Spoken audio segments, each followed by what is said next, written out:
the clown's hat. Fold the bottom half up to the top. Bring the lower right corner up to the center point. Fold the right point to meet the top left point.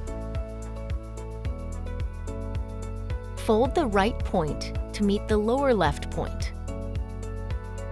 Turn the napkin 180 degrees to the right.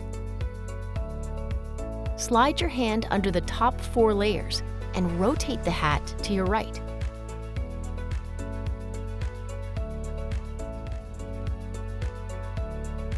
Turn back the cuff all the way around.